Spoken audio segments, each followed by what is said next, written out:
Hey everyone, Mike Chase here, back again today. Madden 23. They released franchise mode and phase of the franchise into the beta. I was able to play them for a couple hours. I didn't want to say play them. I played like two different franchises. Was able to sim around a bit and do some different things in franchise. Wasn't able to do face of the franchise. Wasn't able to connect to the EA servers for that, but I was able to connect for franchise. So I'm not sure what's up with that.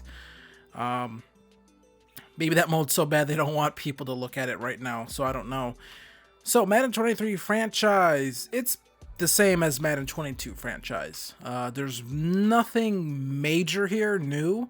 There's no, like, I would say, I'm gonna get right into this. There's no, like, back of the box feature that's like, oh, okay, yeah, that's something that when you go into the mode, you notice, like, right away, like, okay, that's a new thing. There's nothing like that in Madden 23 franchise. If you're expecting them to reveal something like that for Madden 23 franchise, I think you're going to be really disappointed. I think you're going to be in for a world of hurt.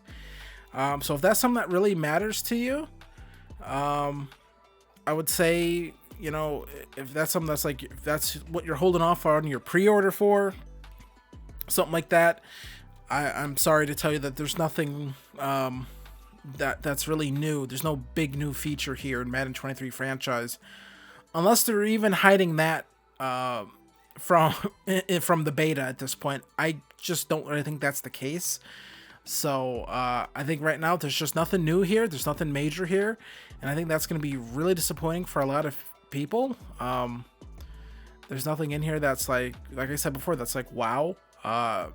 So I simmed through the first, and I did I did an offline and online one. Feels like offline this year. It does feel like the simulation on PS5 at least is a little bit quicker. Before it took like forever to get to sim through a whole season. Didn't have that problem recently. And this one I decided to relocate the Jacksonville Jaguars. All the relocation cities exactly the same. All the relocation teams are exactly the same. All the relocation uniforms exactly the same. All the relocation uniforms exactly the same. Stadiums exactly the same. Everything's the same. It's not like I'm repeating myself over and over again, because that's kind of what we're at with this sort of feature in this mode right now. There's no new relocation options whatsoever. So once again, relocation is kind of bunk for me.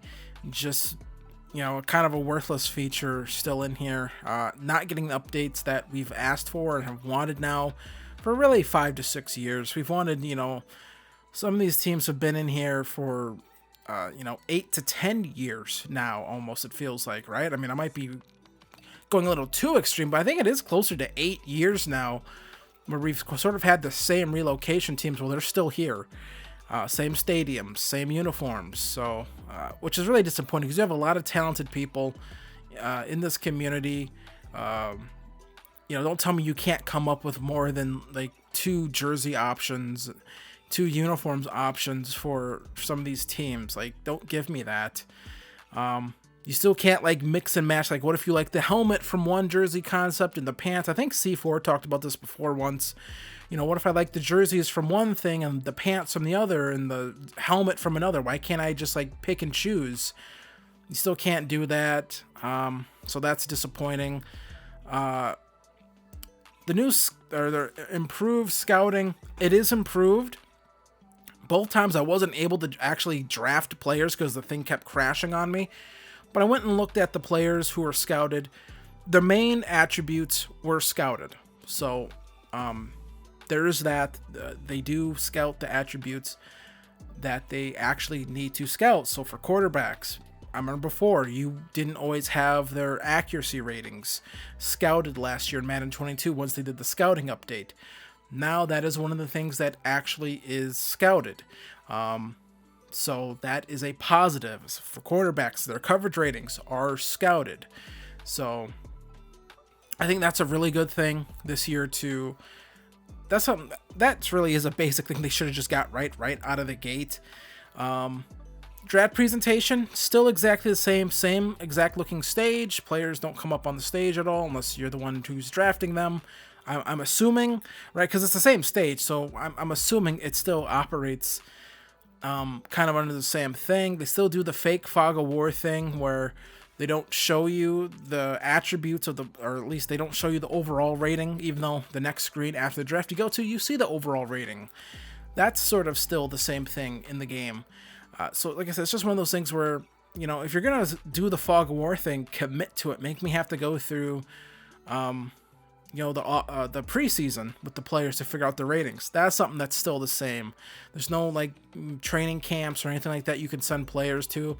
Still, we've asked for this now for a really long time. They're still not in here.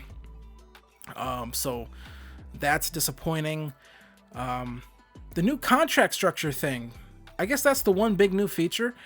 And it is nice. You have a couple options. You can either offer them a neutral deal, which I think is just sort of based on their desired asking price. You can then give them a team-friendly deal, which is a little bit more money. A very team-friendly deal, which is, I think, a lot more money and more years added onto the contract. And then you can either, after that, I believe you can sort of, ignore what I said when I said team-friendly. I meant player-friendly. You can either give them a player-friendly or a very player-friendly deal, and then you can do team-friendly and very team-friendly, and those will sort of not get them to resign. That's like the one way where a guy won't resign with you. They do give you the interest meter when it's like if they'll resign with you. I notice if you just give them the one like sort of team-friendly deal or player-friendly deal, I keep getting this mixed up, I don't know why, but if you give someone who even has like the low bar, like just a little bit of red on the bar on the meter, if you give them the player-friendly deal, they'll re-sign with you almost every single time. The only way to get them to not re-sign with you, it feels like, is to offer them the very team-friendly deal, where you're basically paying them peanuts, and then they'll be like, all right, I'm not going to re-sign with you.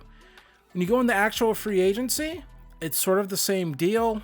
I was able to sign players, like I said, red low bar interest in signing with me. I was able to just sign them. Didn't even offer them the very player-friendly deal or anything like that. Things that you would think you would have to do to get a player that's not really interested in signing with you to do. I didn't even have to do that. I offered them the neutral deal. I was able to sign Elton Jenkins to a team that wasn't making the playoffs. I was able to just sign him right away.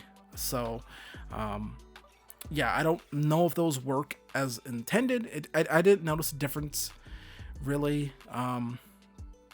I did notice Lamar Jackson in free agency, so it seems like he didn't re-sign with the Ravens.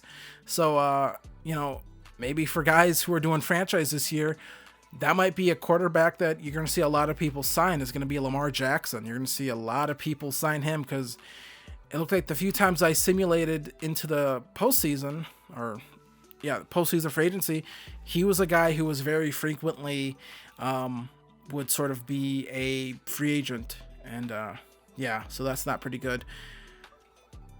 That's all it for free agent. I mean, that's really, you know, that was sort of the basis of their updates to the mode this year, was the, I guess, improved player tag system, I suppose, for, you know, for the draft and free agency. They have a bunch of those in the game now too. So you'll see them next to the player. You sort of have those tags. They'll have quarterback of the future for, like, I guess, younger quarterbacks that maybe aren't great. So they have that in the game. That's, you know, pretty cool. It's just a tag. I think that just sort of makes sure a team doesn't move on from that quarterback a little too early. I saw that on Tua. And then you saw other guys have face of the franchise or starter quarterback and things like that. You had guys like Carson Wentz had bridge quarterback, so teams aren't going to necessarily really necessarily care, if they're in the draft and in a position to take a quarterback that's better or as good as Carson Wentz, teams will do that. So I think that's pretty cool. I did notice that as well when I was simulating through. I noticed that with the Commanders and the Lions, they both drafted quarterbacks, as they should, in the first round that were just as good, if not better, than what they already have. So that's a nice little change compared to Madden 22, where, you would have teams, you would see the Bengals drafting quarterbacks in the first round. You would see the Jaguars draft quarterbacks high. So I think that's something that you're not going to see in Madden 23. So that's a positive. One last thing I noticed, and I don't know if this is because it's the beta and they're still working out some things with the sim engine, but I did notice that the stats were kind of messed up. In both of the seasons I simulated, nobody passed for over 4,000 yards, but they all had like 40 plus touchdowns. So that kind of doesn't really make a lot of sense to me. It seems like they're trying to maybe not have as many people throw for like 6,000 plus yards like you did see in Madden 22. You saw that, I think, pretty frequently. You saw guys going for at least 5,500, close to 6,000. So I think they tried lowering that a little bit, and whatever they did it kind of went a little overboard, because now you're seeing guys not able to crack 4,000. So that doesn't really make a lot of sense. Running numbers look kind of fine, I think. Some weird things with the sim engine. Seems like injuries still don't happen as frequently. Quarterbacks, I never saw a quarterback on the injury report. I always went and looked. Was any quarterbacks that were injured? Never happened. So I still don't think quarterbacks can get injured in this game and franchise, which is kind of strange. I'm not sure why that's like that. So, no secret coaching carousel in here. No secret new relocation options. No secret new relocation stadiums or anything like that. No secret hidden goodies in here. It's kind of just, it's basically Madden 22.5 franchise mode here, which is very disappointing because I thought they did something really nice last year. I thought they added some new things. And it seems like this year there's just kind of nothing for us franchise players. So that's pretty disappointing, I have to say. And I'm still going to upload a franchise here on Madden 23. So, if none of this sounds great to you, just watch my franchise videos for Madden 23. You can play franchise vicariously through me, and I'm more than happy to do that. I am, really. Be sure to hit like and subscribe on this video if you're also disappointed that there's nothing really major here in franchise. And leave a comment. I was going to upload that quarterback tier ranking list today until this news, or not news, since this dropped in the beta. So, that video will be coming tomorrow. And then, I'll do some other stuff in the week, possibly. So, either way, I want to thank you guys for watching this one. Be sure to hit like, be sure to hit subscribe, and I will see you guys later. Peace.